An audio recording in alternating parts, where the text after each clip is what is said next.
Remove some.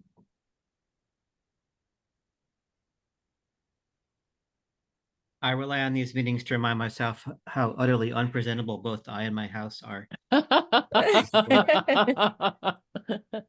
really see much of your house. It looks nice from from our vantage point. Oh, good, good.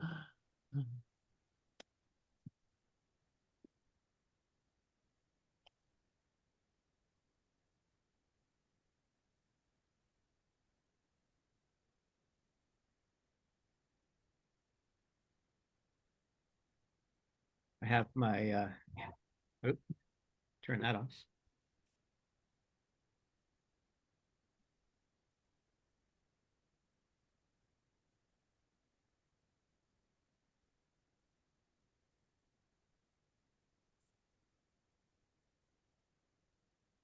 So we have Laura and Rose. I think other than that, we have everyone here.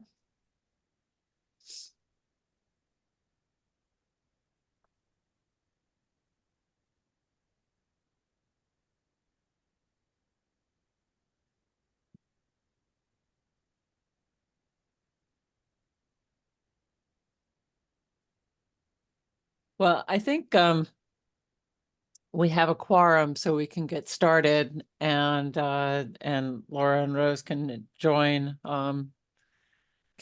us. So I'm Heather Highmark. I'm the chair of the CPA committee. It is Wednesday, December 13th, 2023. And pursuant to Chapter 2 in the Acts of 2023, this meeting of the Somerville Community Preservation Committee will be conducted via remote participation. We will have a video recording available upon request as soon as possible after the meeting. And with that, I guess we'll take a quick roll call of who's here right now. Right. So Heather just introduced herself, and I'll call everyone else. Eric, I'm here. Jahan, Here. John, Present. Ryan, Present. David, Yes. and Joe. Here. Right. And so, as you mentioned, Laura and Rose have not yet arrived. Okay. So tonight's agenda, we're gonna sort of kick off with sort of the housekeeping. We'll do the approval of the meeting minutes. And then we're going to have an introduction to an off-cycle application that's coming to us on behalf of the city for preservation of the clock tower. And then we will deliberate on the fiscal year 2024 funding requests. And when we get there, I'm going to propose that we start off looking at the budget, just so that we can kind of make sure we all sort of understand what it looks like, and then going to the requests. There's not that many that we have to deliberate this year because of the way the cycle's fallen. We'll have election of the 2024 officers. Tonight is Rose and my last evening as chair and co-chair. And then we'll move on to some other business items. So it's going to be a full night. And we can, did you also want to look at the final fall report, or was that in the folder for people to have It's in a the copy folder. of? I haven't made any substantive changes to it, so Okay. You have a copy of it, and I think unless anything changes, it's ready for release. Okay. A very packed 9 pages of information that can really make you feel good about the committee's impact and the work that we do. So approval of the meeting minutes from November 15th. I don't have any comments or corrections, but does anyone else? No. Can I have a motion to approve the minutes?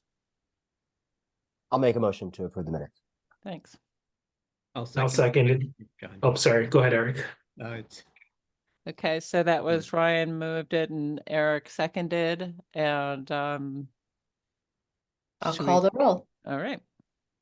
Joe, Yes. David, Yes. Rose, Yes. Ryan, Yes. John, Yes. Jahan, Yes. Eric, Yes. and Heather. Yes. And so that it passes unanimously. Good. The So, then on to the next item on the agenda, the off-cycle application, the City Hall cupola restoration. So I'll just say a couple words about this. I don't need to get into great detail right now, but as some of you may have observed, the cupola on City Hall is in need of some restoration. And this became an urgent problem this fall when there was a lightning strike, which dislodged one of the clock faces. And they were able to stabilize it temporarily, but they need to actually do the restoration work now. And as the story that was given to me initially is that they had hoped to just be able to make the repairs to the cupola itself and then continue to save the larger City Hall restoration project for the future when they undertake the whole building. But what they discovered was that the cost of the scaffolding to be able to approach the cupola is just setting up the scaffolding was going to be a large enough expense that it didn't make sense to do it twice. So they're trying to do the cupola and the roofs of City Hall all as one project. And so they'll be asking for CPA funding as part of a larger funding project, funding parcel that they're putting together with other funding sources from the city. And so far, they have only submitted an EDF, which is included in your meeting packet for this evening, which shows an estimated request of, I think they said $500,000 of CPA funds that they would like to request, but we don't have the full application yet. And Melissa Wood from Capital Projects will be coming to give a presentation and answer questions about this project in January. But I wanted to include this now as a heads up because you will be making your decisions about the other projects in the regular funding cycle this evening. And I wanted you to have the full information about as much as we know that's coming down the pike this year before you make your decision on those projects. So with that, I can bring up the application evaluation spreadsheet again, as so Heather suggested. When we ahead. talk fiscal years, we're talking June to June. Yes, So anything that we did in January, February, March, blah, blah, blah, blah, would be a part of this year's budget, which is why Yes. we're putting it, raising the flag right now, so everyone is aware of that before we vote on the grants for this year. so I will share my screen and bring up the budget because I have added that project. Just looking for the share screen. I've added that project to the list of projects requested. And so that we can see how that changes the outlook for the funding that we have available this funding round. So I've added the City Hall clock tower, $500,000 estimated request. And I've added this estimated request now to the total. So outstanding request of $500,000 is now added to the actual request. Would it be helpful if I blew up the size of this a little bit. I can't tell if you're squinting to see the screen. I can see it okay on mine. Okay. Roberta, well, it's on my mind. Do you remember when the city came to speak to us about the clock tower project in the past? Because I know they came to us and we had a meeting about it, and then they agreed to withdraw the. That was for 90 Union Square for the former fire station. No, they'd come to us requesting money for the clock tower. For the clock tower on City Hall? Yeah. Well, No, wait. Oh, this is the one on City Hall? yes. Oh, I'm so sorry. I thought this was Union Square. No, Okay. that, yeah. Sorry, I missed You know, that. it said City Hall and I heard clock tower and my mind went right to the other clock tower project we had discussed. Yeah. If you can find a few $1 million to help that entire project, they would like to go forward with the fire station, but they need to go back to the drawing board to put together the funding for the fire station project.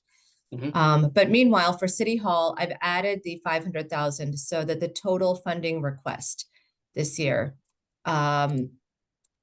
is now 1,890,000. And where last month it was showing money that was left over in the historic preservation category and money left over in the budgeted reserve. Now that picture has changed so that the historic preservation category is going over by $300,000. And this $140,000 would help to fill in that gap. But we would also need to draw $235,000 from the undesignated fund in order to fully fund all of the requests.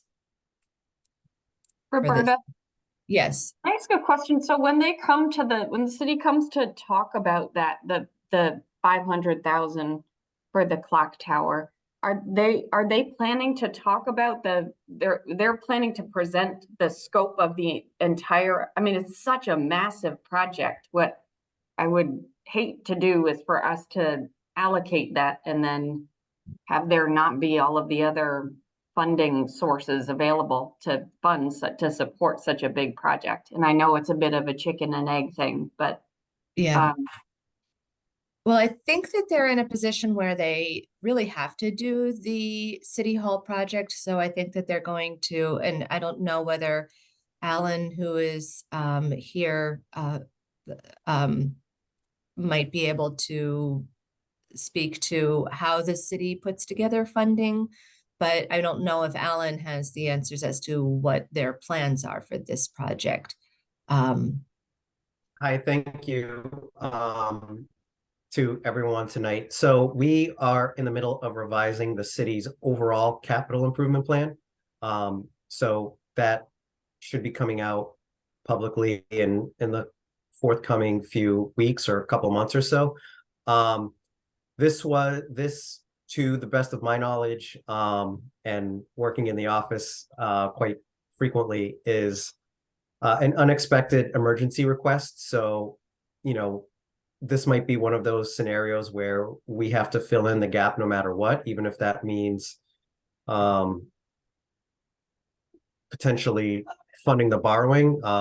You know, I can't speak for the city's overall finance team and how that would impact the city finances, but I know that this particular request has turned from, you know, just a regular repair and maintenance project to somewhat of a more urgent request.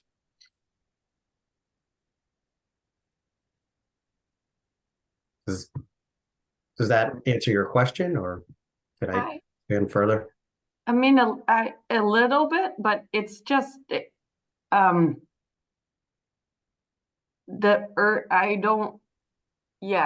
think it would be really helpful to review it as part of a whole, as a comprehensive renovation instead of, let's just do this, let's fix them. I would say the whole thing is pretty urgent from the looks of it.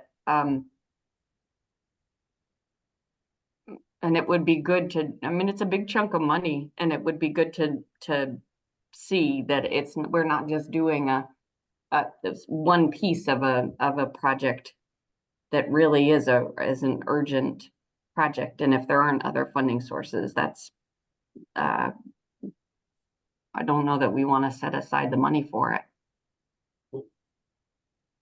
Just, so Rose, one of the things I have no idea, and I don't want to, you know, make any conclusions to the likelihood of us funding it or not, or that even coming before us. But we have been putting the conditions in our orders, in our grants lately, that they have to, you know, start the work in 3 years, or, or where we take it back. And so I was kind of thinking, you know, if they don't do it, you know, that sort of language, which, you know, so it wouldn't be like they'd be able to lock up the 500,000 forever, like some other projects have done.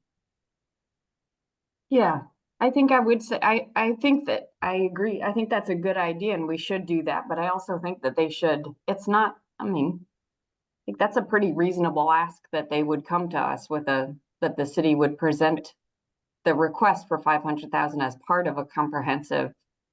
Yeah, Oh, I don't disagree with that larger picture thing, but I was also thinking, you know, I Yeah. would hope we'd have that other what's become a standard condition. So, Jahan and Ryan both have their hands raised. So let's go to Jahan first and then Ryan. Thank you so much, Madam Chair. Through you, the question is, there are two questions for Roberta. The first one is around the Excel spreadsheet that you have up. If you don't mind bringing that up, I just want to double check the calculation, one of the formulas. I think there may need to be an adjustment made.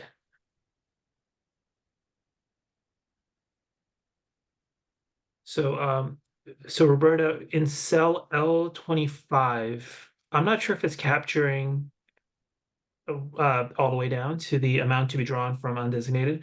Is that capturing all the cells? I think it might just be capturing L22, L23, and we need to include in. Would we need to include an L21 as well in this case?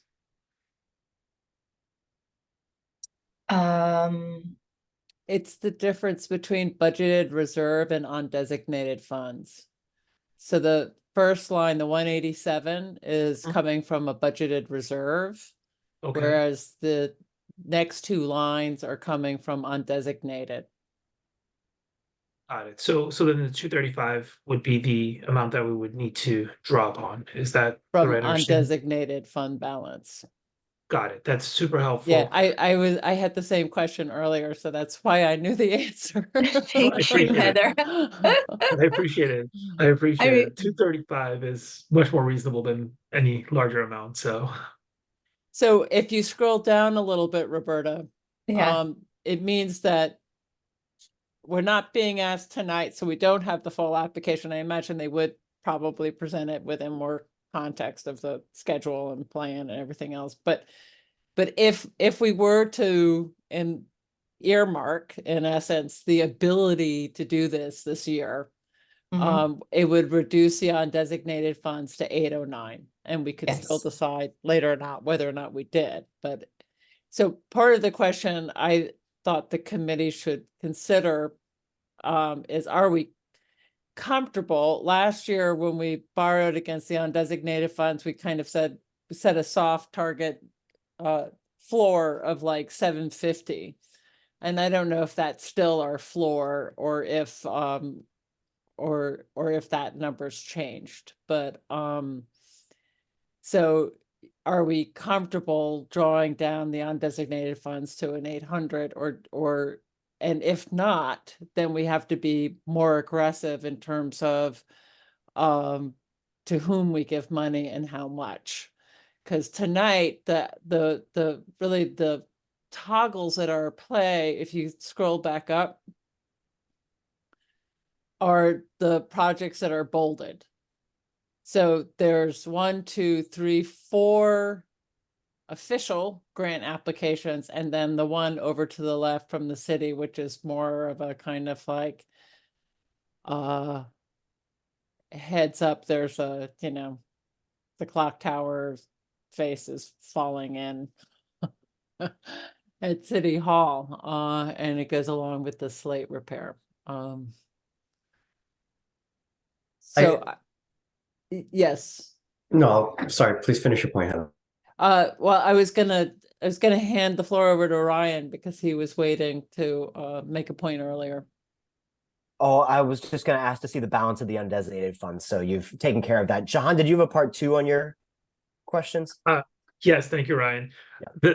So I appreciate that. The second part is around timing. So I know that Rose has broached the subject, and I know that David has also commented on it. Based on the early application, or at least the expression of interest, it appears that the city's looking to move fairly quickly. I read, I think it was like a February-March timeframe, and I understand that the $500,000 amount that's being listed here is without estimates. Estimates will be secured. So I'm just trying to understand from a timing perspective, let's just say in January, we have the full presentation. Melissa comes out and presents, and let's just say we're either able to take a vote in January or February. How will the timing work? Will they have sufficient information, meaning estimates and a optimized cost structure, something that we're used to, with respect to other applications where we could see some of these items itemized or details provided? I guess I'm just more questioning how things will work. And I recognize Roberta and Alan, you may not have the answers, but if you don't, then maybe this is something to convey to Melissa and the team, to let them know that we will be looking for some more details in January, just as a preemptive notification, if you will, since we do have the expression of interest for additional funding.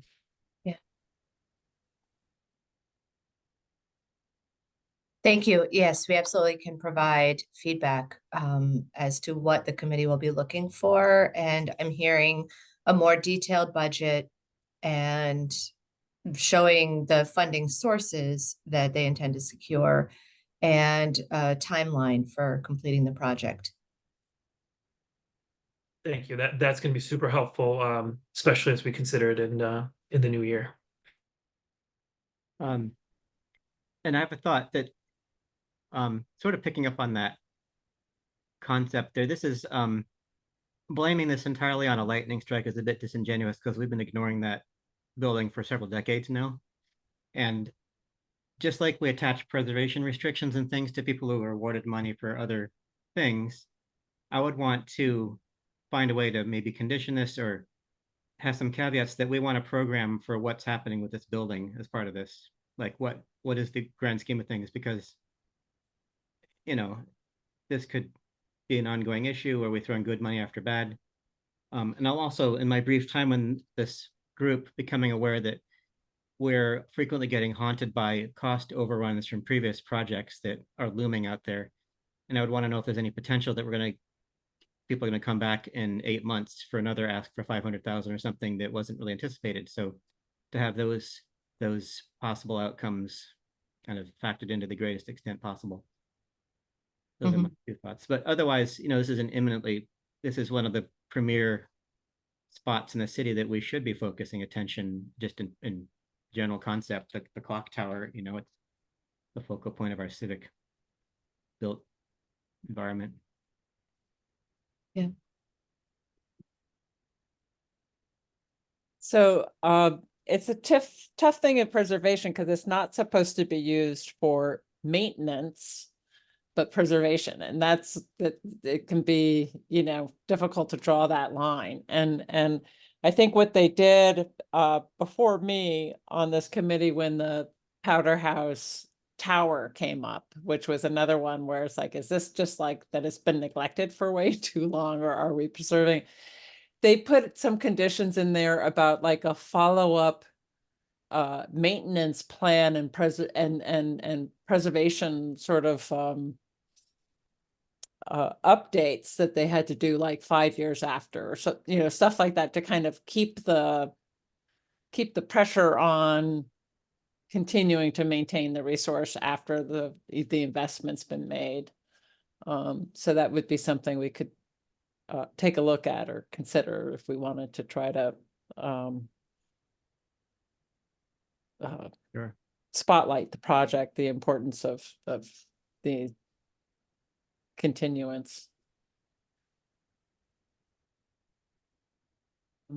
Are there any other budget questions or comments that people want to make, or the question about a floor in terms of whether or not we fully funded this request, or if it even comes in at that number, would the committee be willing to go to depleting the funds to 800 in the undesignated funds?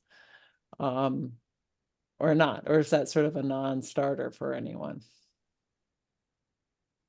I would raise my hand, but I don't know how. Me neither. Well, kind of two thoughts real quickly. First, I wanted to kind of go back to Eric's comment. And because it reminded me that normally I think for historic preservation projects, we have the historic, preservation commission's buy-in on the applications. And I'm wondering how that will work in the context of this, off-cycle project. I believe that they will be able to meet with the Historic Preservation Commission before next month's meeting. Because I think that'll, of course, be important both to our determination and as Heather, points out, we need to see it in the framework of its eligibility.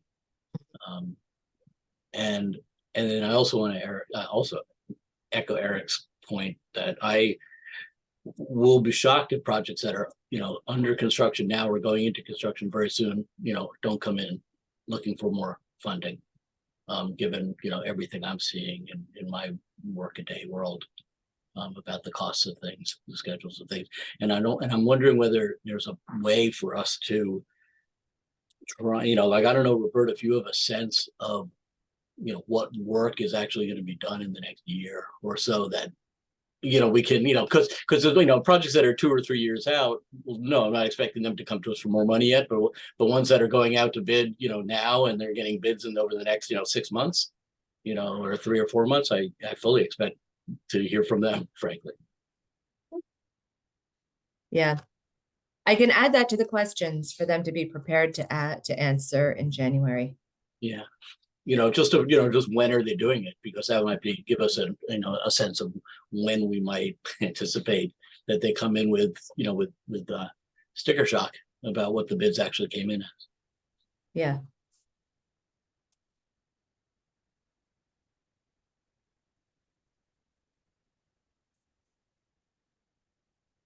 Okay, well, does anyone have any questions about the finances, or so basically this is a scenario that includes, that basically says if we were to fund everything, this is what it would take, and this would be the impacts on the reserves and on the undesignated funds. And so we are in essence able to do it if we wanted to, and I think that's kind of the take-home lesson there, but with some cost to our reserves. So perhaps what we could do now is focus on the grant requests themselves. So we have 2 much smaller grant requests and 2 larger grant requests.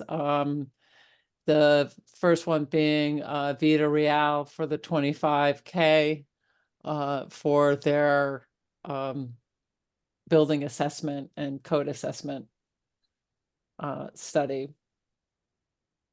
We talked about it a little bit last meeting, and Roberta, you're going to pull it up?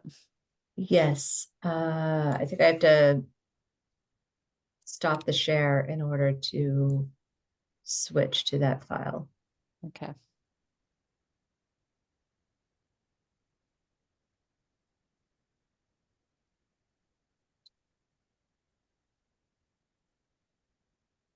I'm just going to give you the whole screen. And that way I can easily switch from one to another. So this is for Vida Real's request. So this is for Vida Real is requesting $25,000 for the condition assessment for their building at 404 Broadway. They had the two different quotes that were at quite different price points. The low bidder being a company that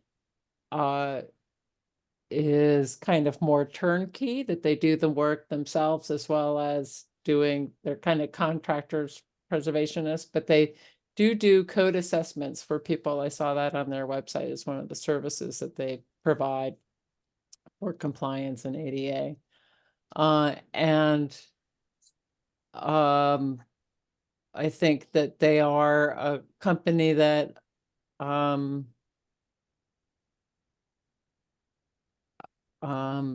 told is reputable and does good work. So just because they're the low bidder in this case may not mean that they are not qualified. So I open up the floor to any conversation about this particular grant. I myself sort of support funding it in full.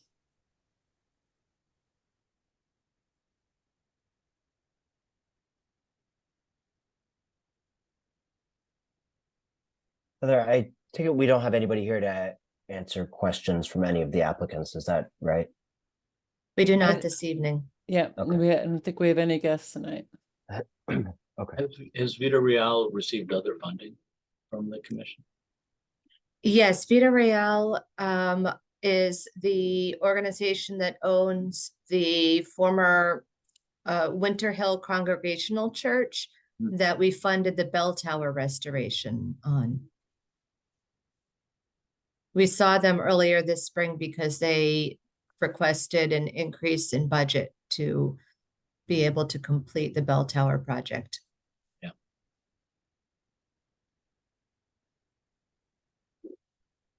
I mean, I don't have any, big concerns with this on its face. Roberta, something I read it was actually in the minutes from our last meeting, and I thought you did a great job capturing what you were speaking about when you said, I'm reading directly from the minutes, that you recalled that there was a public hearing in spring of 2022, which included testimony from an architect pointing out that an investment made in restoring a historic public building above a certain threshold, it triggers a requirement for the building to become compliant with ADA. So where we have provided CPA grants for exterior improvements on buildings, sometimes it creates an obligation for that organization with respect to ADA inside. I guess a question would be, do we know if the things that we have approved for this organization in the past have triggered these ADA investments, or is this separate and not involved with that trigger? The amount that we've invested to date, I'm pretty sure would fall below the trigger. I don't know exactly what the trigger is. It maybe say 30, something like 30% of the valuation of the building. And so I don't think that they're anywhere close to that target yet. But if they were to undertake significant additional improvements to the building, and carrying out a restoration plan to restore the windows or roof or other large elements of the exterior, it could. Certainly with the 59 Cross Street building, just restoring the roof and the structural problems reach that threshold. Okay. Thank you. Thank you for that explanation. Yeah, I really left our last meeting just hoping to hear from the applicant about whether the areas for which the study would be funding ADA improvements or studying ADA improvements are areas that are open to the general public. It sounds like we may not hear that testimony before we vote. But I guess I'll just need to consider that. I don't know if anybody else has any other opinion. You mean whether they would be physically run within the space, which areas would be required to become accessible, or? Yeah, if it's a study related to ADA improvements to access a floor that is used exclusively for the private school, or if it's used exclusively for a Bible study or something like that, I think that would be different than if it's accessing a place that is open to folks that are not Yeah. church members or that aren't, school children. It is, I'm an architect, but not their architect, so I can only generalize, but I think the trigger is 33, is a 30% of the value over 5 years. And I think any place, this is the state, there are two access codes, there's the state code and the federal, the ADA and the AAB.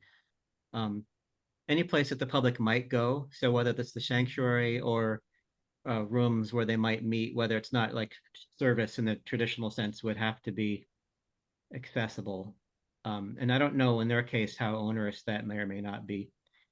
And also there are certain scopes which are also exempt from that. And I don't remember, I think fire sprinklers or certain life safety type things are not considered part of that dollar amount.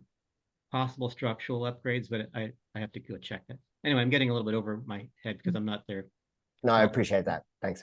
But I agree on that.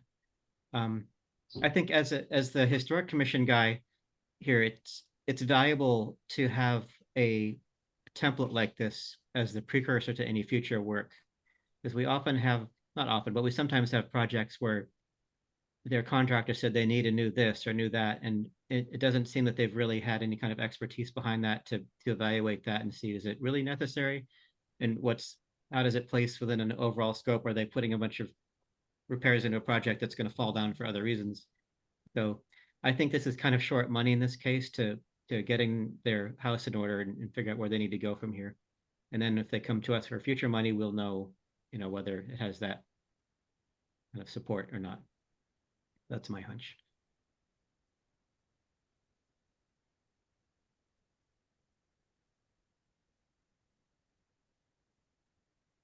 So, looking at the conditions, I think that item 3, we have a template here that says the Somerville Museum on all of these. Oh, yes, thank you. Maybe that was And they should, intentional. They should put all the signs up. They've gotten enough. It's up to them. But I did not feel a compulsion to add any other conditions to this than what they have here.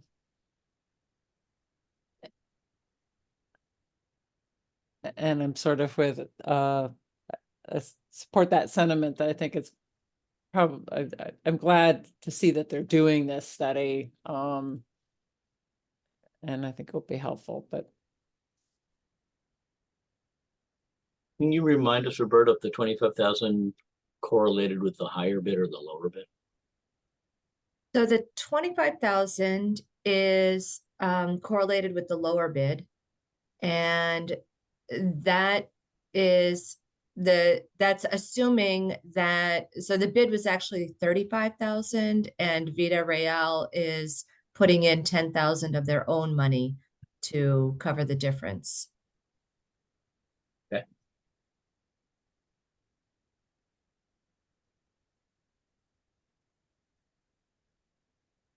Are there any other questions, or would anyone like to make a motion? I can make a motion to support support the 404 Broadway condition assessment plan for restoration with the conditions listed in the screen that Roberta is showing. I can second that. I will call the roll. David, Yes. Eric, Yes. Joe, Yes. Laura,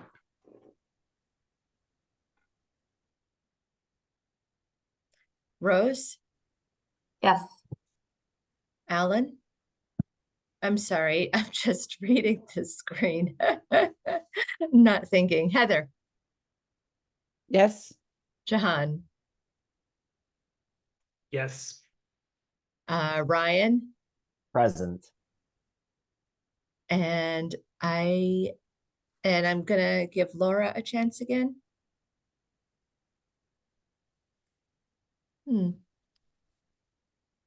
Okay, well, have I missed anyone? I can't see everyone on the screen and you've jumped around. You missed John. John? Yes. John? Yes, okay. So did you Uh, get a vote from Laura? I did not get a vote from Laura. Laura, thumbs up or thumbs down? She says yes. Okay, thank you. And I want to make sure. Sorry. I want to make sure that I correctly capture your vote, Ryan. Was that abstaining or you are voting yes? Sure, abstain or present, whichever I can Okay. mark test. Thank All you. right, thank you. Got it. All right, then the motion passes. Thank you. I will move to the next on the list, which, Can you hear me now? yes. Okay, good. All right, sorry about that. I can't see you on the screen, so I couldn't tell. Oh, and it's popping up on the wrong screen. Here we go. So the next project that we have is transfer to the Somerville Affordable Housing Trust. Let's hold this one to the end. If I can move it. I can't. I'm going to open up the next one. And this is Blessing of the Bay Linear Path. So this is a request for $426,925. The conditions are the same except for changing the template to say Blessing of the Bay, that Mystic River Watershed Association.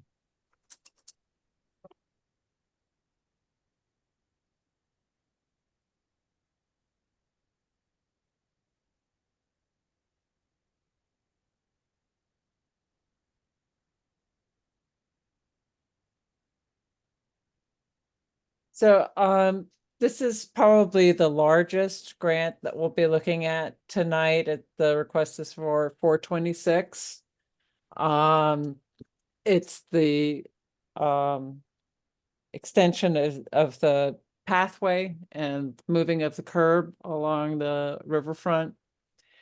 And it's a part of several projects that they've been putting together to improve the Somerville Mystic River waterfront area. And this, I guess this one and the museum being the two larger grants that we're looking at tonight, raised the question of if we were uncomfortable spending down the undesignated funds, these would, in my mind, are the two projects where you could potentially look for funds, or you would fund less of the clock tower. But this is one of the places where potentially there's toggles. On the other hand, I think another argument is that we are rarely able to put all of the money into the open space improvements that our public tells us that they want us to spend on open space improvements. And so here is a real and substantive environmental park and open space project that that needs a infusion of money, and they've got a number of matching grants to make it happen. And is now the time to you know, try to find whatever it is, how much we're trying to find out of their budget. Or so I with that, I open it up for discussion.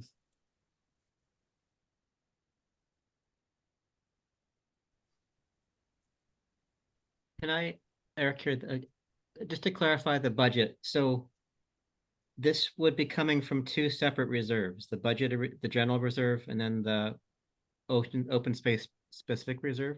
Yes, So bringing yeah, that's true. the spreadsheet up again. On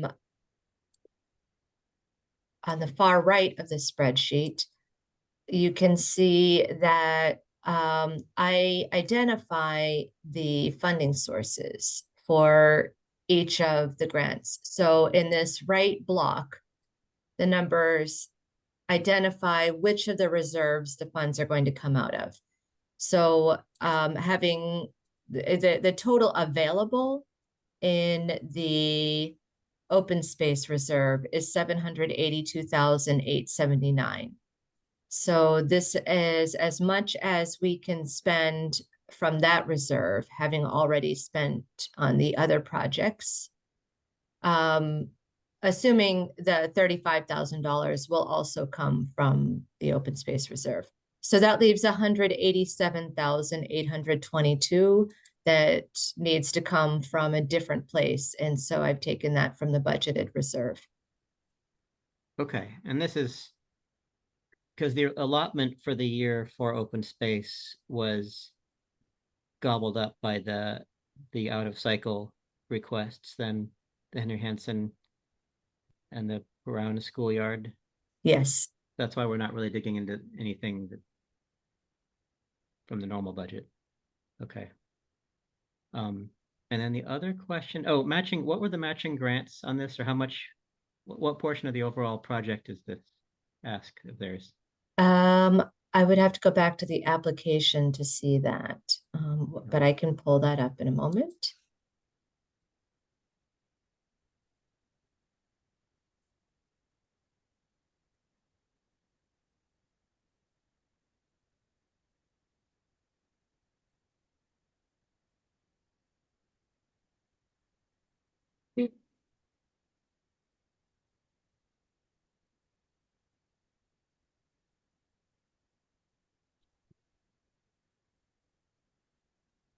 So the total budget, total project costs anticipated 1.7 million. So about a quarter. Yeah, so they're leveraging this, or I don't know if that's truly the case, but it's helping them with a much bigger funding source. Yeah. And other sources is not yet specified. Okay. Guess those are my questions, but I agree. This is a very prominent, like a public, in terms of public projects, activating the waterfront there. It's a resource that would benefit a lot of people. So, I mean, at face value, it seems like a very important one.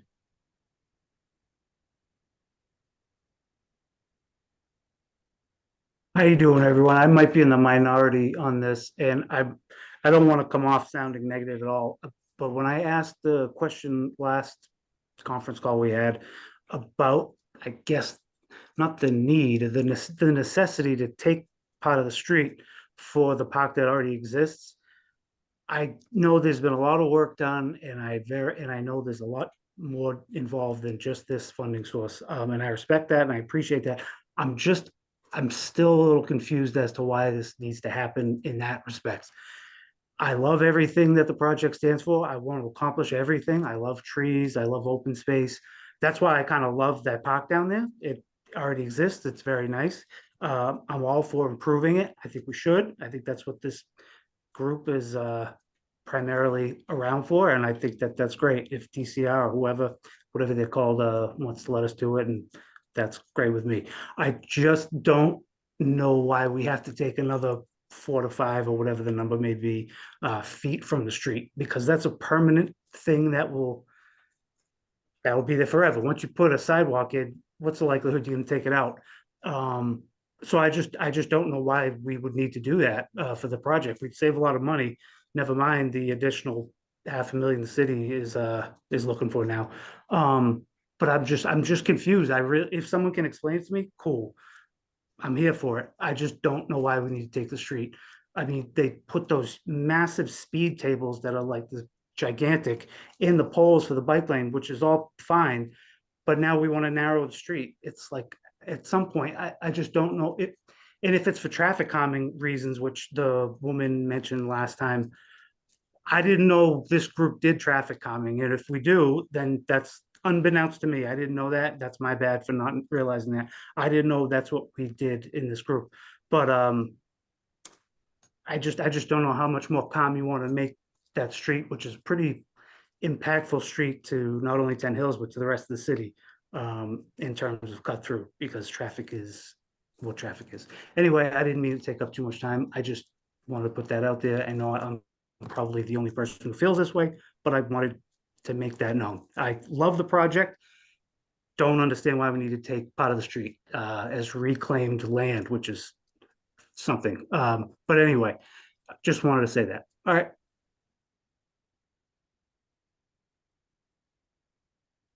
Could I just I, want to, go ahead.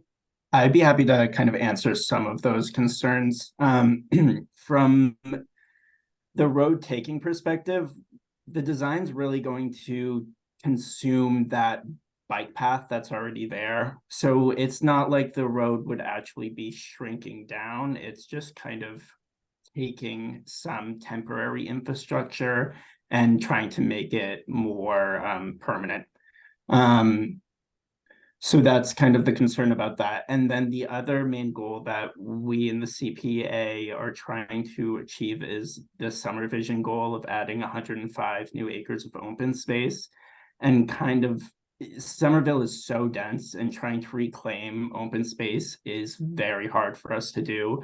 And we're trying to look at pretty much every opportunity that we can expand our open space. We're looking to try and pursue that option if it's in the best interest of the city.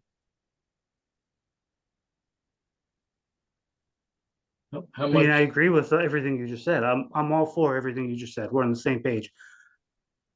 Again, the street, you said live in the most densely we definitely do. We always have been. I get that, which is almost more of a reason as to why would we take more access to modes of transportation away for something that already exists and is very beautiful as is and could be made much more beautiful. I'm all for it.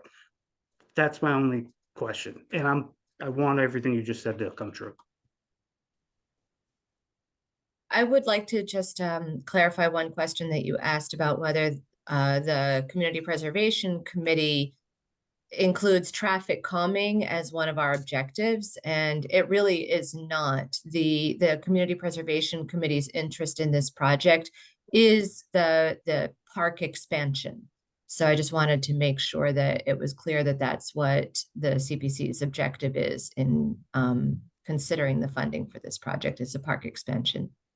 Yeah, I figured that was the case. It just that was when I asked the question last conference call, that's what the woman mentioned, and I was like, oh, okay, I didn't know we were doing that. But anyway. Understood. Rose, did you have your hand raised? Yeah, I just was gonna say, I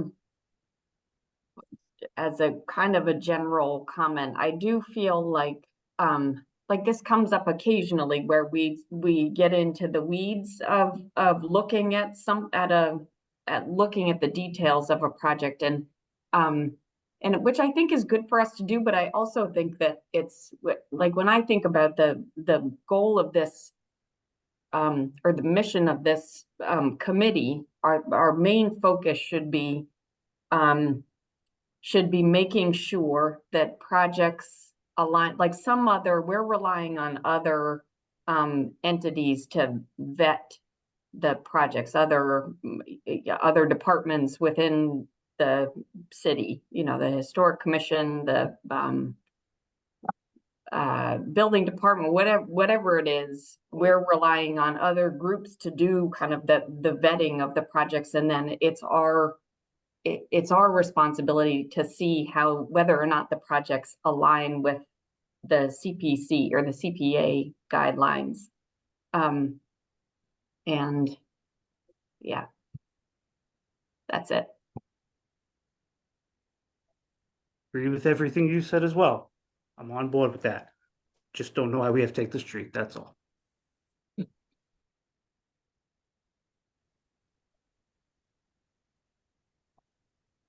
Any other questions or comments or?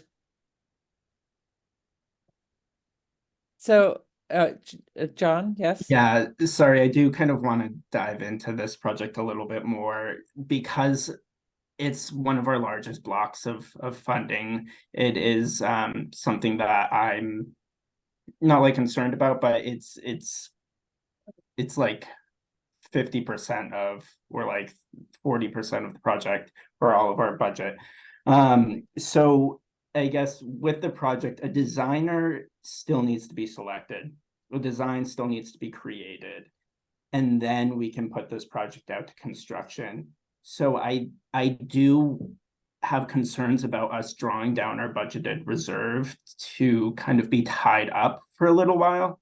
And so I'm just wondering about like finding a balance in how much we fund this project, because I think having a robust budgeted reserve is important for us to be able to fund these projects that are shovel ready and can be initiated very quickly, kind of like the cupola at City Hall. I think having a larger reserve is very important for us. So I just kind of wanted to bring those points up about this project. So this is actually kind of news to me. This is perhaps not as ready for it perhaps as I thought it was. Is that A question though, John, maybe maybe the project is not shovel ready, but is the CPA funding a requirement for them to be able to get the other funding commitments that they've shown here? You know, so is there a timeline that they need to obtain the CPA funding in order for those other funding commitments to be honored? Yeah, and I don't know if just reducing the total allotment that we give them, so we're not drawing down our budgeted reserve, is maybe an option, and pursuing funds in like other fashions. I know there's a lot of grants for mass trails and different opportunities, so we might be able to give them the money they need to be able to keep these existing grants and funding sources locked in, but still allow us to have some flexibility to fund additional projects. Don't get me wrong, I am very excited about this project. I think it's a very important project. It's kind of like the emerald necklace of the Mystic River, and it's a very crucial part in completing that. But I am just kind of concerned about our budgeted reserves. I guess I am too, but I had a different approach in mind that I'll share now, which was I was thinking about perhaps not awarding anything to the Somerville Museum this time around. We've been big supporters of them year after year after year. And now we have a preservation emergency with the city clock tower that perhaps bumps our ability to give the Somerville Museum a grant this year. And I was, in my mind, thinking of awarding this project in full. Yeah, I think my main concern goes down to the budgeted reserve, not necessarily like the project specifically. So yeah.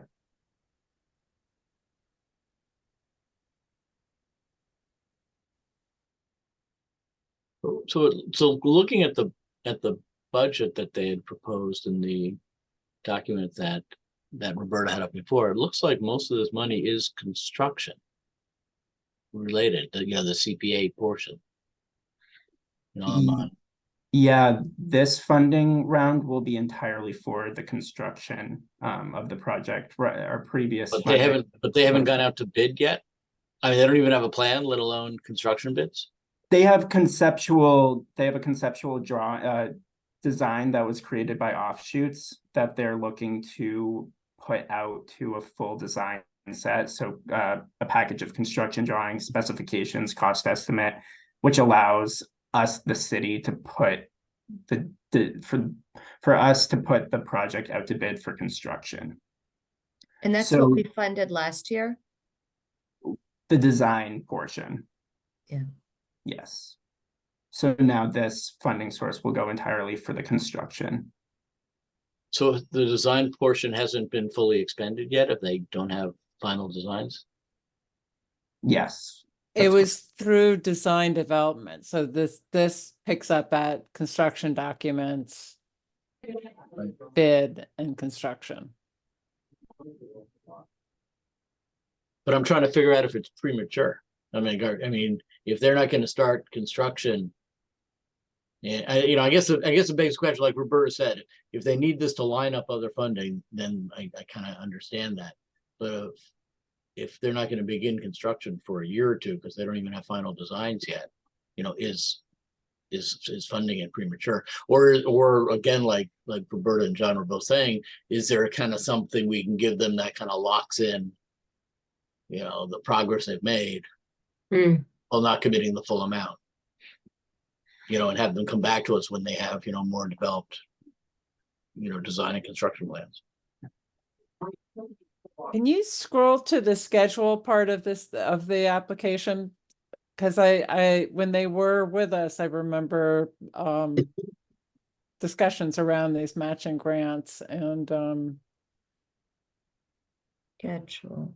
and I will say though, a design team can turn around drawings very quickly, especially with the advanced conceptual design that they already have and the robust public process. They will have to do some additional public engagement, but they do have a pretty robust design. It's just kind of figuring out all the accessible paths and the fine engineering of everything. And just to remind me, this is DCR land, or is it? It's DCR and city-owned land. Yeah. So that's kind of the tricky part about it. The property line kind of jogs to and fro, and so it will kind of be on two separate properties. So I'm sorry, Heather, I don't remember the page that has Yeah, the schedule okay. that you're.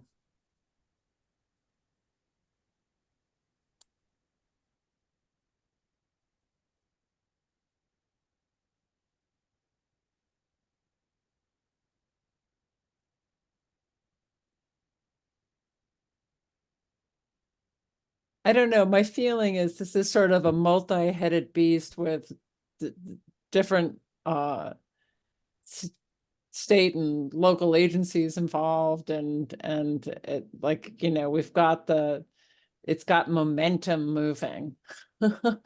So yeah, I guess in my own mind, I was thinking about looking for savings from other places in the grant cycle this year.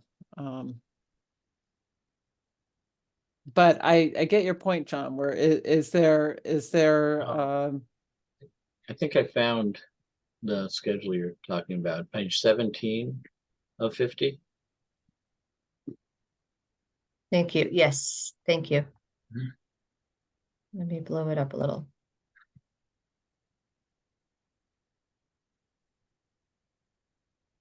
So I imagine it's the Mass Trails grant that is going to be contingent on the CPA funding. there was a synergy between those two. I remember Yeah. that.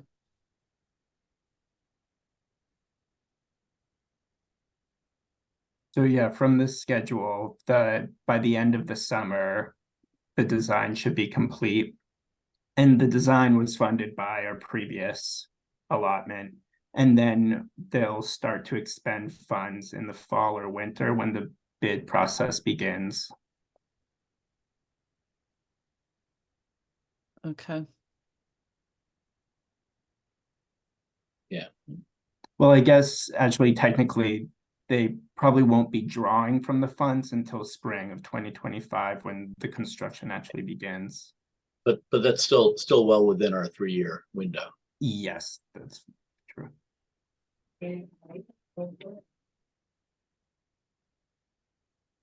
Yeah, no, I'm okay. I'm okay with that.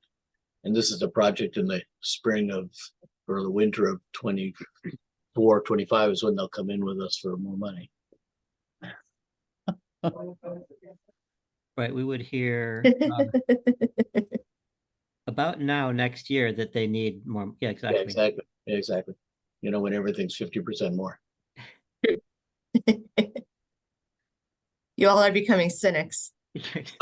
But unfortunately, I mean, I do think, I mean, I think it's a reality, you know, which is why I think the conversations about trying to preserve our reserve funds is important, because I think, you know, some of these projects, you know, may founder without, you know, an additional infusion of money when that happens.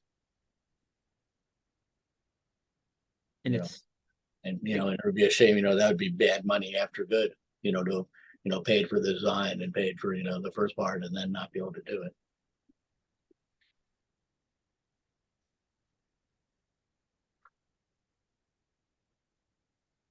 yeah, it's I hard see to know. Ryan's hand. Oh, yeah, you've got a hand. How do you do that? Sorry, Eric. Oh, if you go to reactions on the bottom, then there's a thing that says raise hand, lower hand. Oh, yeah. So I just want to give my overall perspective. I'm a yes for this. I think the fact that these are dollars for construction, whether we are awarding them this year or next year, I think the project still it will have the same merits at any point. And if having that money earlier helps them unlock more funds that make this more feasible and work closer to the timeline that they've proposed, I'm 100% for that. I think this is the type of project that we exist for. And I think the dollar amount, while I understand concerns about the budget reserve, I think it's in line with some of the other things that I've seen presented this year. And the contractors, folks that they have listed who have worked on the plans, all reputable.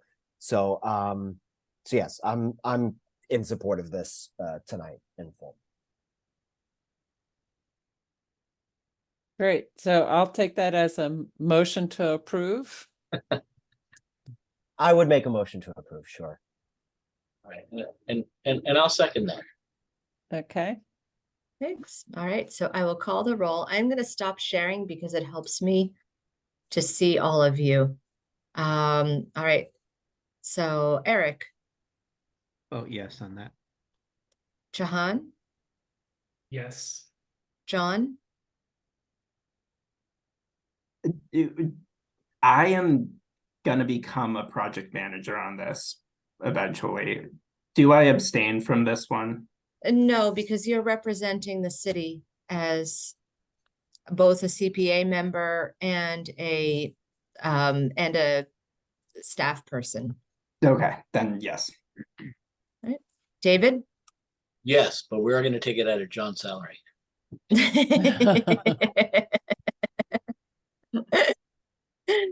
Would that John made that salary. Ryan, Yeah. Yes. Laura, Yes. Rose, Yes. Joe, No. and Heather.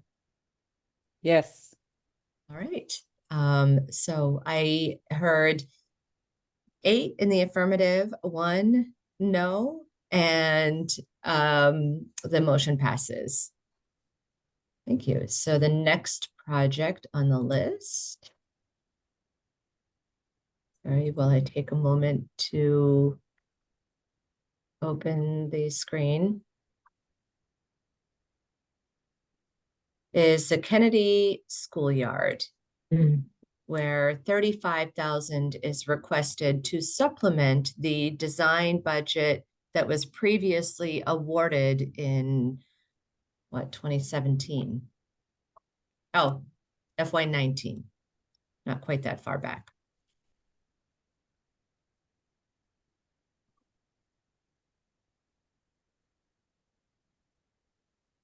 So yes, fortunately, the city has caught up this year on a lot of projects that were previously awarded and are now finally making it through to ribbon cuttings and completion. So this is one of the last lingering old grants that's now sort of coming back to life.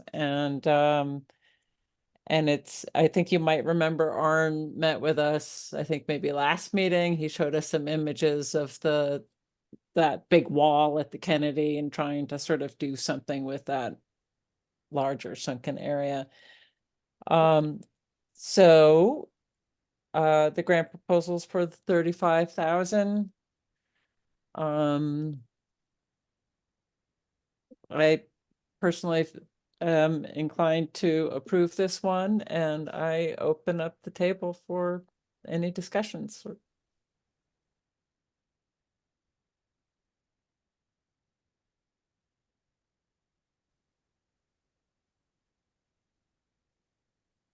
Just to recap, then this is money we're adding to do the work that was originally allocated because it got more expensive For design. for design phase. Okay.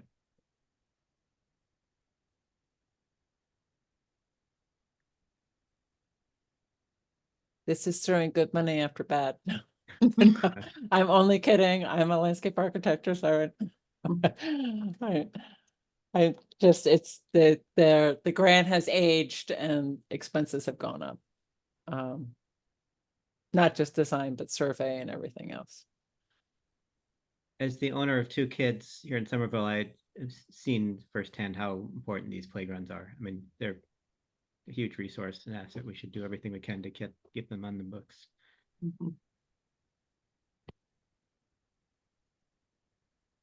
All right, would anyone like to make a motion to approve if we have no questions or conditions or any special conditions, right?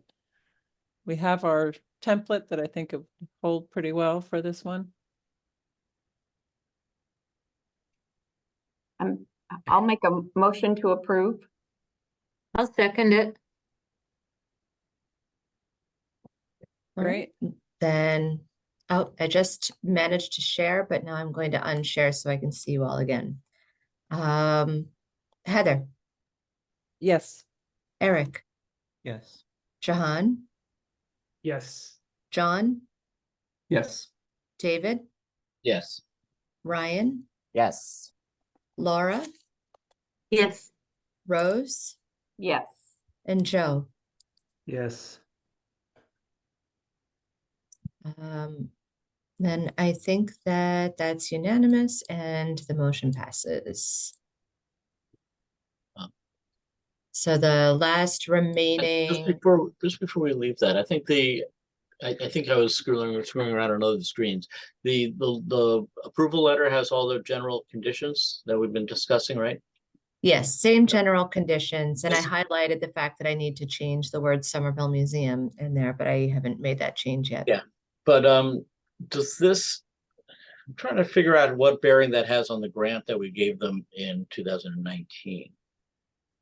Does it have any bearing? So they'd have to start spending the 35,000 in 3 years, but not necessarily the original, what it was, 65,000 or something. Right. Okay, I mean, and maybe that's enough leverage to make them, actually move on the project. I mean, and also maybe the city now is just ready to do it. I can promise you we're gonna move on that project. Mhm. It's Great. next on the list for me. The Kennedy School was under construction when I moved to the area.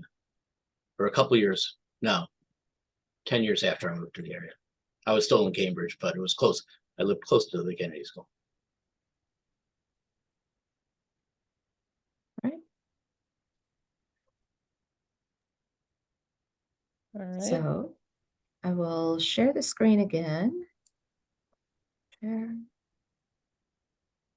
And so you should be able to see the letter for the Somerville Museum. And I am trying to move the letter to the side and also have open the Somerville Museum's application. What I'd really like to find was not this document, but the document that more clearly showed the distinct budgets for the phase there were similar to a grant that we considered for the Somerville Museum last year. There were discrete tasks that they were applying for, which each contributed an amount to the budget. And I thought maybe it would be helpful. I didn't find that. This was the best. I think I didn't include that in your meeting packet. So I'm going to unshare while you have some discussion, and then I will see if I can pull up the document that I should have shared that has that. Okay. So just by way of kicking off the discussion, you know, the Somerville Museum, when you look at the budget spreadsheet, you'll see that this year we have granted them 2 additional funding requests, one for 98,000 and one for 67,000 and change on both of them. All for things that they needed to finish up and complete and get the museum more and more operational. This is a wonderful application to actually do some conservation of objects that need attention and that are part of the Somerville history. So it's really this particular application is really all about the collection itself, preservation of the collection itself. Personally, if we didn't know that there was a City Hall clock tower project coming our way, I would be, you know, inclined to grant all or part of this grant request.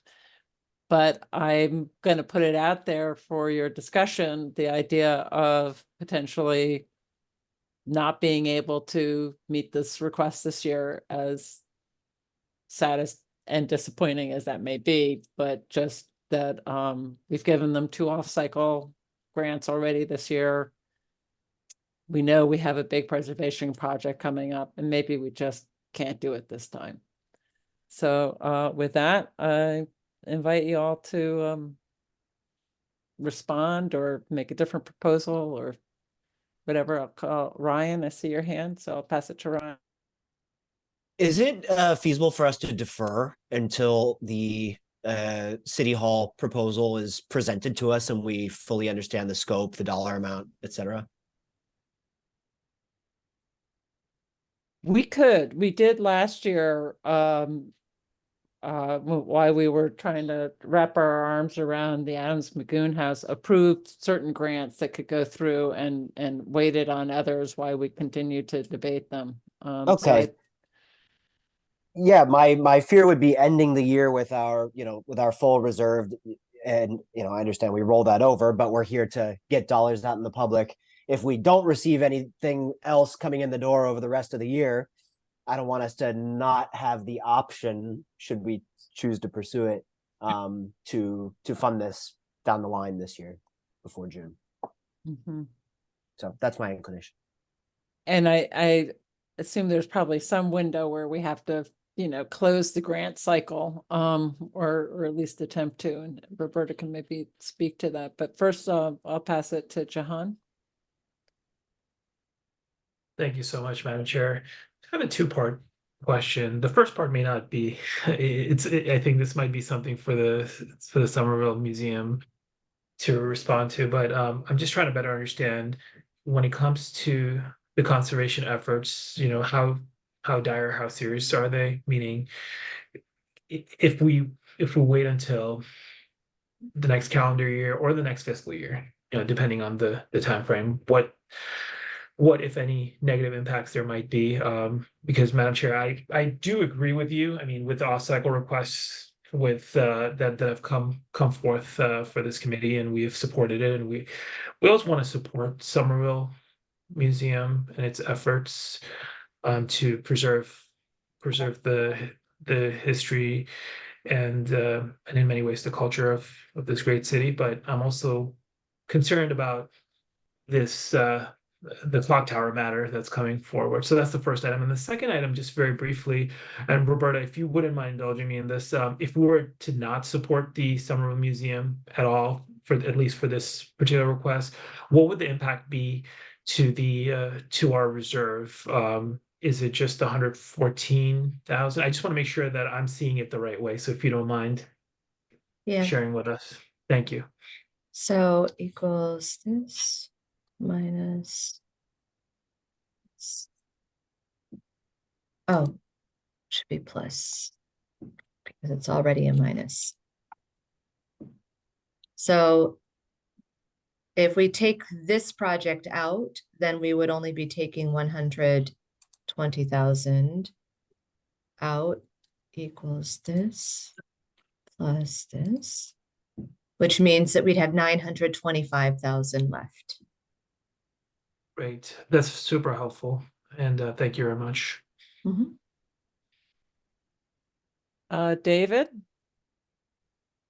Yeah, hi. I also note that on the same table, it just says this project is potentially eligible. So do we need to have a more definitive? That Any of it was, I probably should have updated this Okay, so because initially I thought that it was potentially eligible, and then we reviewed it and got more information about what they were proposing and made a determination that it is eligible. Okay, I mean, so that was just that was kind of the first part, and the other is I also do agree, I think, with the general sentiments so far that they've, gotten a lot of money, and it may be other people's turn. I also, I mean, maybe I think I'll just leave it at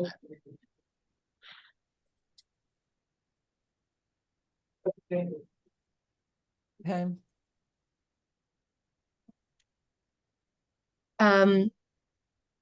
So I wanted to maybe contribute some options, as was suggested by Ryan. You could hold on to this and not make a decision until after you make a decision about the City Hall clock tower.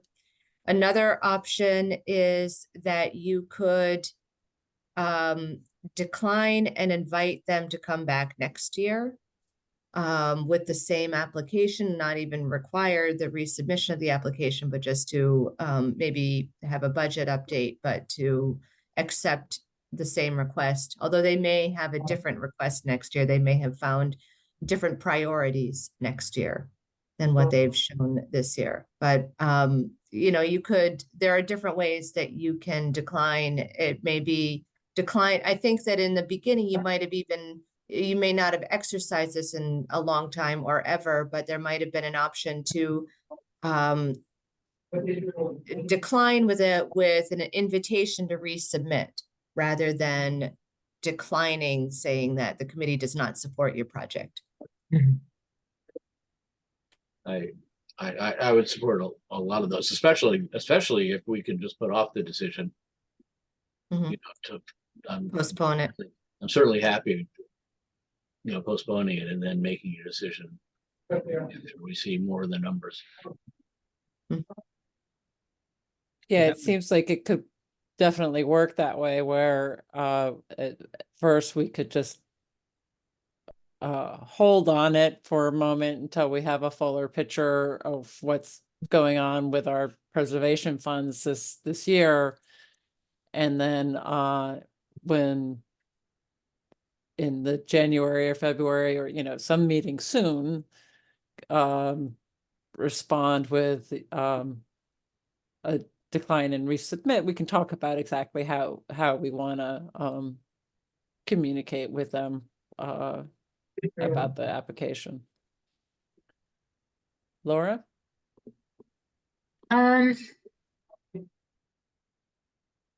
Yeah, I guess I'd be comfortable with either the put on hold or decline with the invitation to resubmit. I do like, I do feel like that makes sense given the number of times they've received funding and everything else on our plate right now or before us.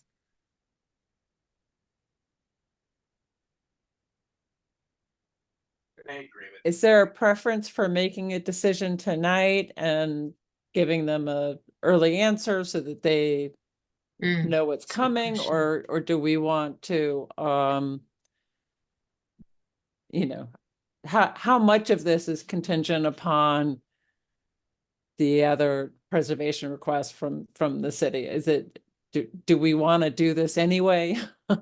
Or do we really want to make this decision based on supplemental requests. My recommendation there would be that we defer to the extent that our, budgeting allocation cycle allows us to do that. But I'm also not at all, I don't think it's terrible for them to get the signal.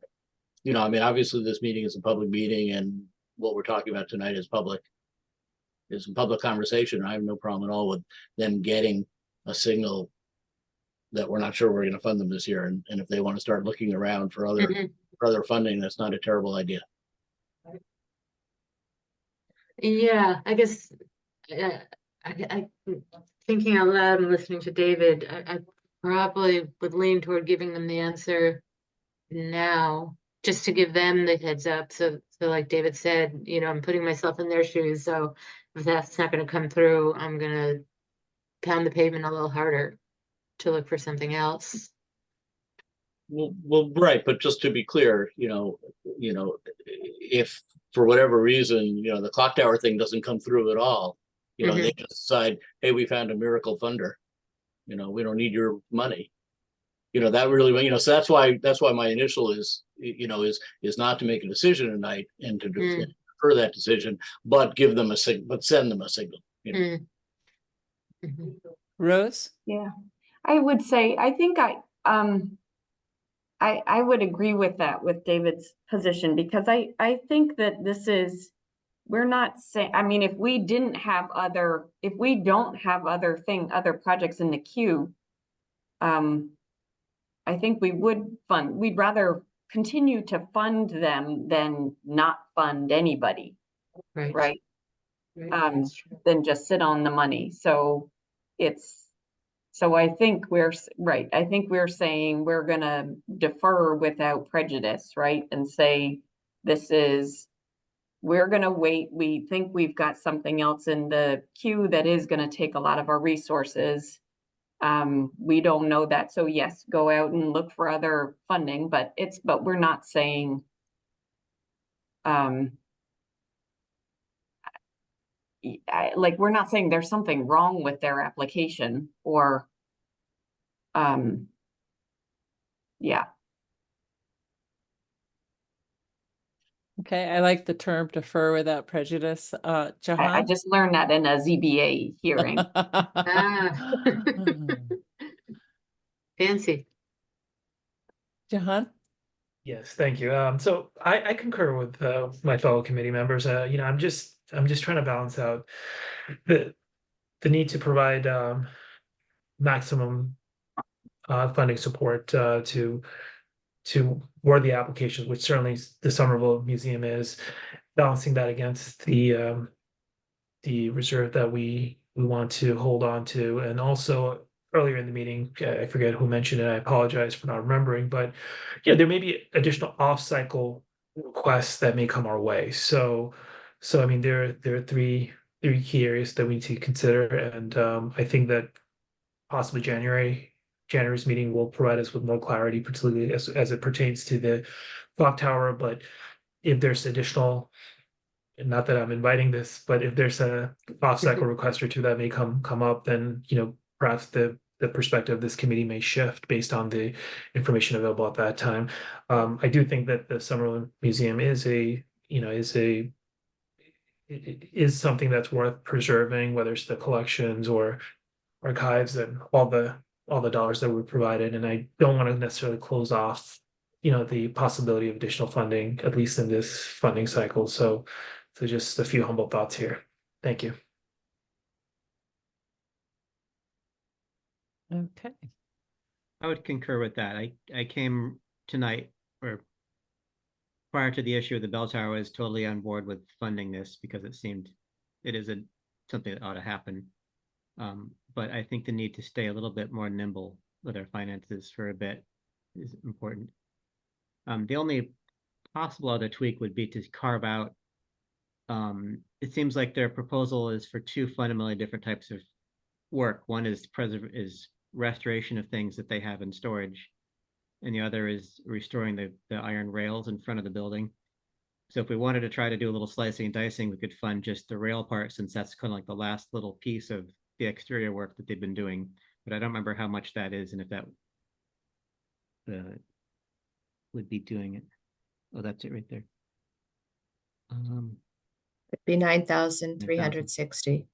So that's like the only part of this scope that, in my limited knowledge of all this, is more something that's atrophying out there that, you know, year by year, it's rusting or whatever you want to call it. I think the rest of the collection is just sitting there, and if it happens next year, it'll be the same scope, just possibly different price for whoever they hire to do it. But all that notwithstanding, I'm deferring to the greatest extent possible is good, because like you said, if the bell tower falls through, then we might want to revisit this. I certainly don't want to close the door on this, so whatever we do, I would tell them either formally or in person, or however, that don't take it personally, but come back next year, that kind of thing. Yeah, I So- mean, if we say yes or no, they'll get I don't think we have to send any sort of message. If we want to say yes or no, we should. And if it's no, then it's not like they will just give up. I'm sure they'll come back and ask for money another time. So it's just, Yeah. I don't know if we have to defer anything. It's pretty straightforward. And we just voted yes on like a 500,000 something 2 seconds ago. So I don't know. Anyway. All right, well, maybe we're ready to vote. And I guess I'm looking for a proposal, which sounds like we're deferring without prejudice to at least until our next meeting. I can make that motion to defer without prejudice to next meeting. Do we need to vote on that? Or are we just kind of kicking the can down the road to a subsequent meeting to vote, you know, to, I guess I'm not sure. Yeah. because I I think wasn't thinking we were voting. I was thinking we were deciding that we're going to decide later. And that we didn't need to vote on that. Yeah, What- I think you can hold on to table this, and there's nothing to table yet. Nobody's made a motion. We can just hold on to this item until the next meeting, and you can take it after, and you can take it after the clock tower, assuming that the clock tower full application comes in. And so there were a few options that were discussed this evening, so I'll communicate accordingly. Yeah, and I would definitely like us to try and, you know, capture and track Eric's idea of us funding just the railing. Because even if we just say we're not gonna, you know, because that's $10,000, that seems like that's likely Mhm. imminently doable, no matter what else we're doing. Mhm. Okay, so we don't need to vote on this tonight. We will take it up again next meeting and try to close on it at that time, if we can. I have a technicality question. What would be Yes. the difference between deferring and continuing in meeting legalese? I'm not Well- that much of an expert in I know continuing happens like in the sort of the building permit world where you've got a case that's being heard, and like in conservation, it would happen where you would have a continuance until you could supply more information. So I'm not sure in the context of this committee how the. And I'm not sure that either of those terms exactly matches what we're doing here. I Mhm. think we're not, I mean, continuing normally in my context is like a hearing is being continued to another meeting, and then you have to have a formal decision that you're continuing that process. But we're not doing that here, and deferring seemed more like the decision we were talking about making to affirmatively defer, and we're not actually doing that either. You know, we're really just saying we're going to talk about this again later. You know, we're not under an obligation to make the decision tonight.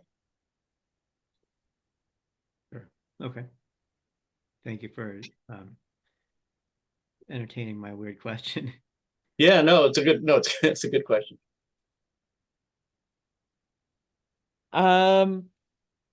I think with that, we have done all the deliberations on the funding requests that we can do for this evening. one more.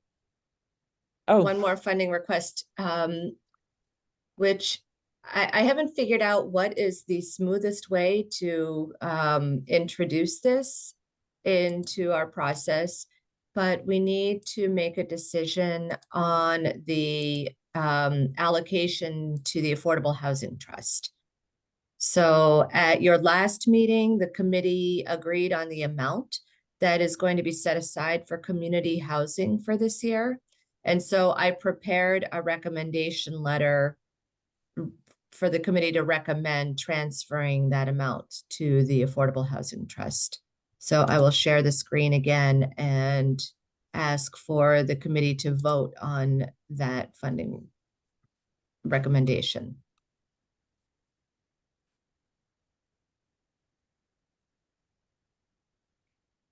So the amount that the committee agreed to transfer to the Affordable Housing Trust was $1,405,962.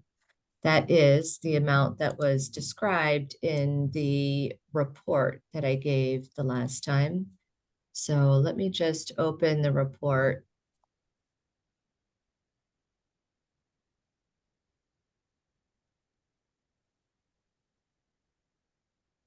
No.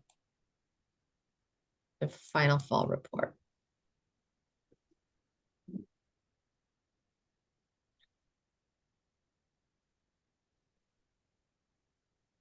$1,405,962 was the recommended housing trust appropriation.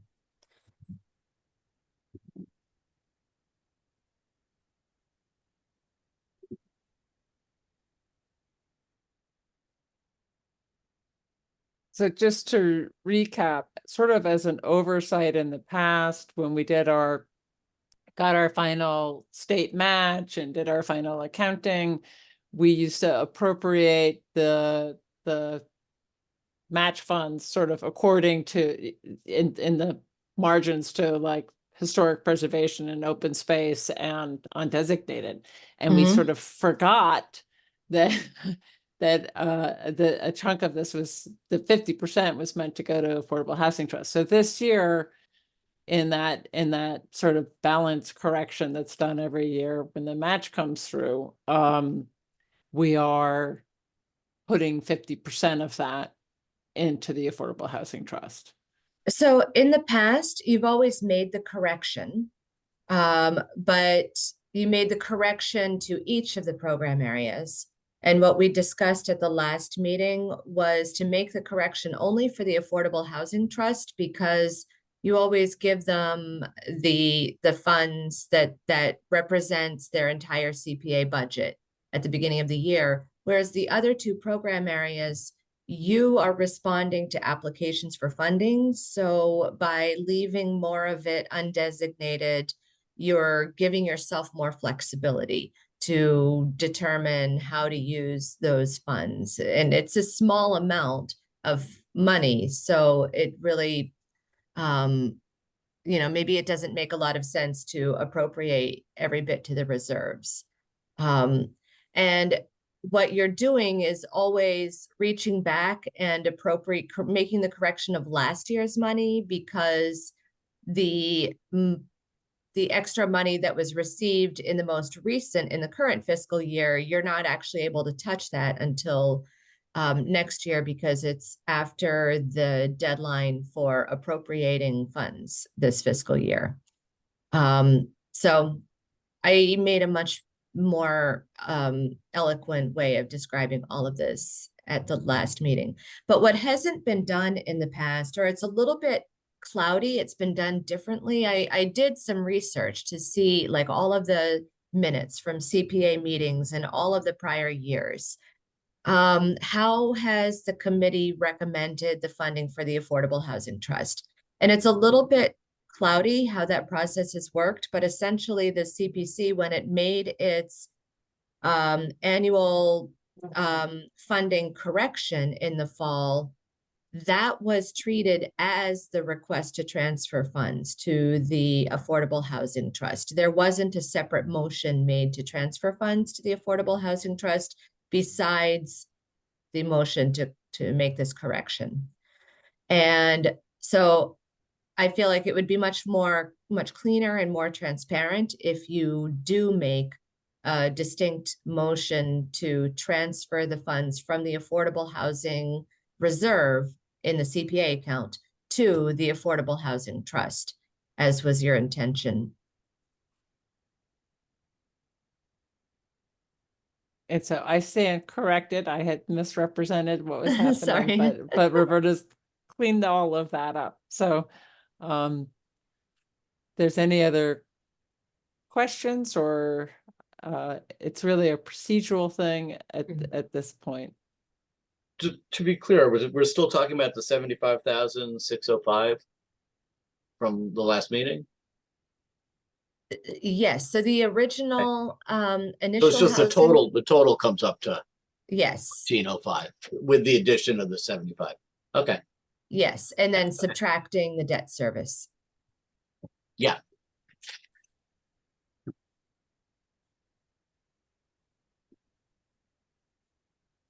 I think you did it this way last year too, didn't you? Yes, I did it this way last year, Yeah. but I was belated in in drafting the recommendation letter for the Affordable Housing Trust. And you took this vote in like April of last year instead of in December when you normally would.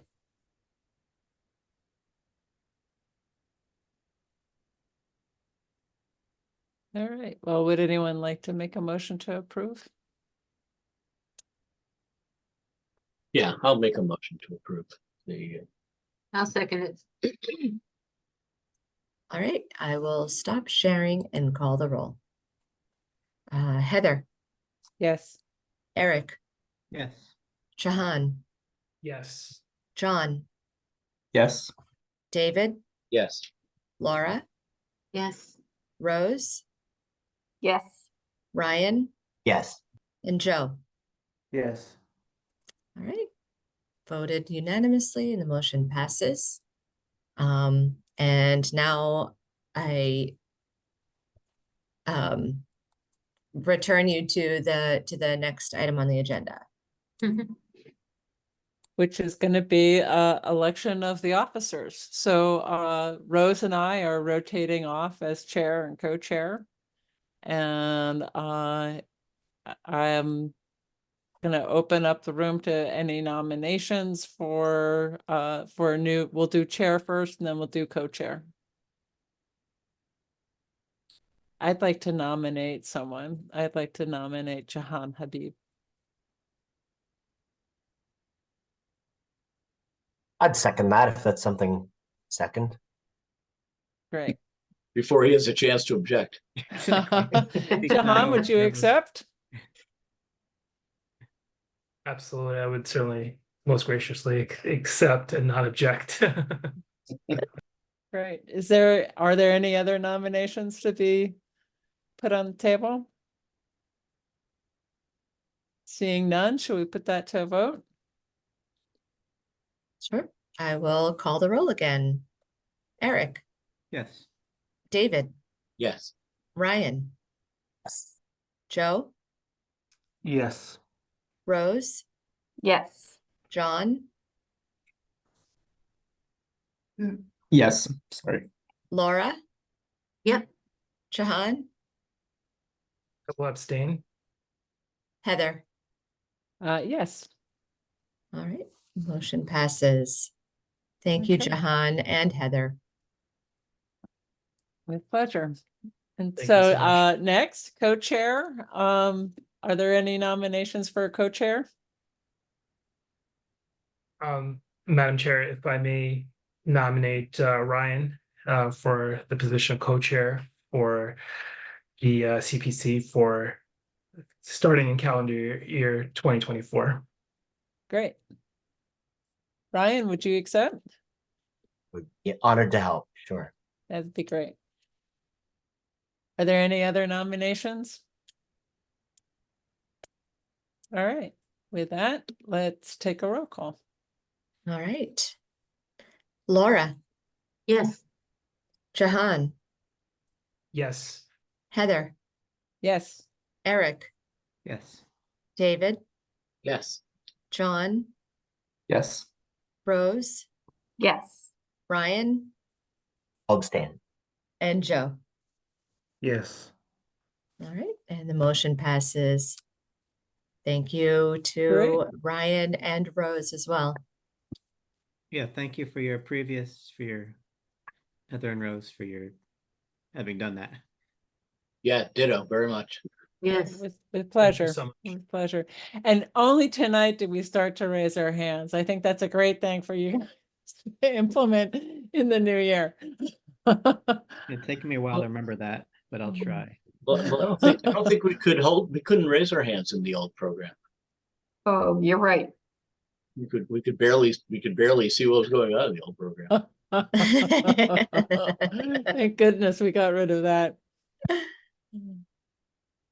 So I can sit here and just load this up with all these. I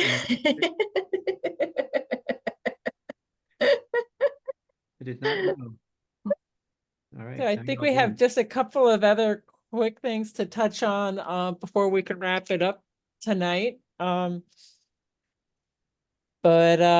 I was just gonna share just one little thought about perhaps something for the new year. And I know we'll be talking about our engagement plan in our next meeting, but I feel like it would be really good to try and continue the committee's work and engagement and maybe try to do something a little different and to really try to launch something reaching new grantees and a slightly different diverse pool of people who know about and can access and use these funds. So and I don't know if maybe we might need somebody other than the chair, co-chair, and Roberta to kind of take on a little point role in that or not. We can discuss that, but I just want to put that out there as I think we do great work, but I think that's an area that we typically haven't really had that much bandwidth for. And it's a volunteer committee and our main focus is what we did here tonight, but I just wanted to put that out there as a potential item to consider for the new year as I pass the torch.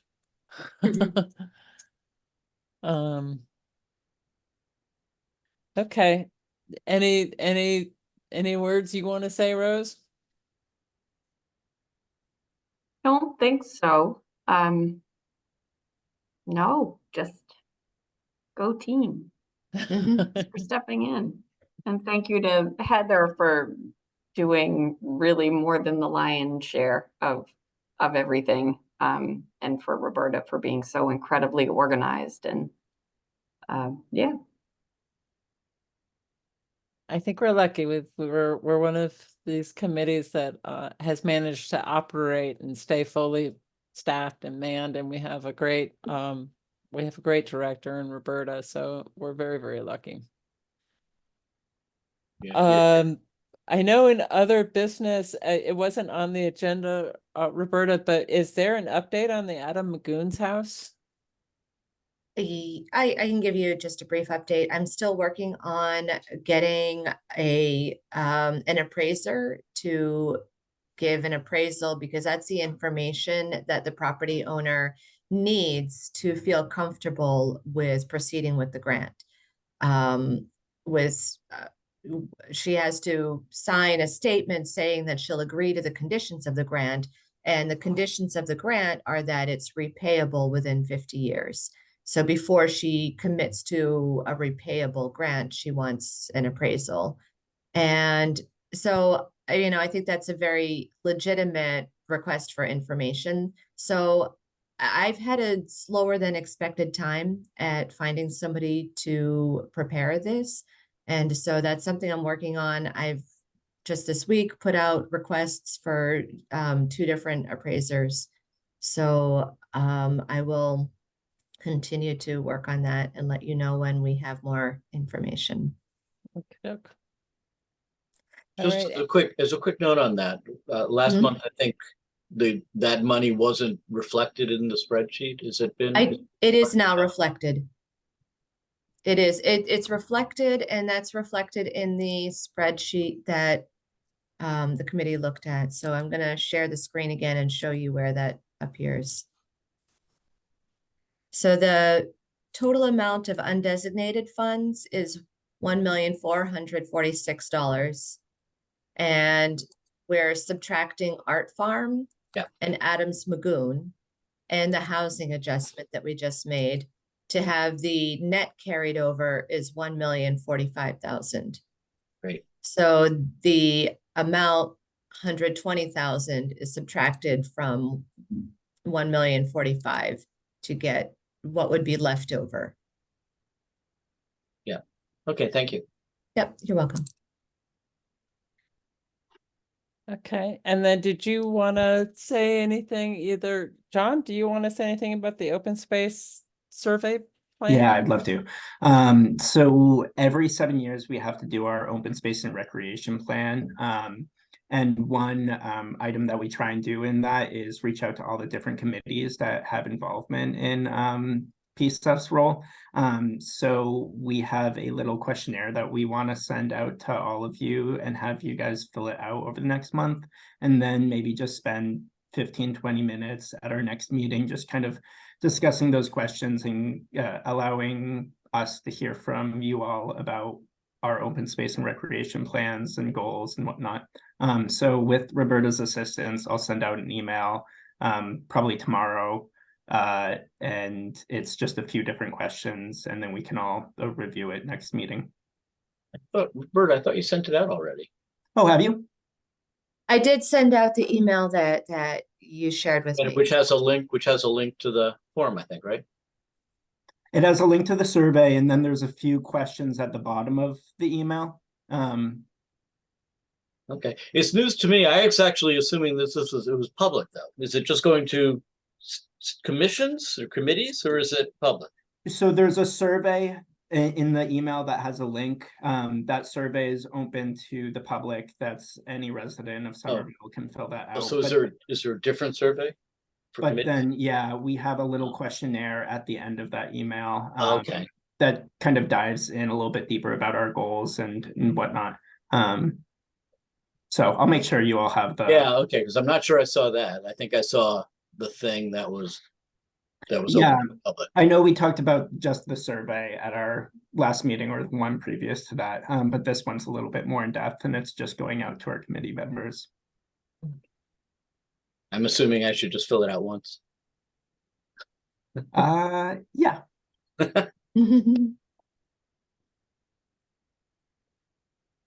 Perfect. Thank you very much. Yeah, and I guess the public, the survey link, share it with your network so that they would share farm wide. They would like as much feedback as they can get, right?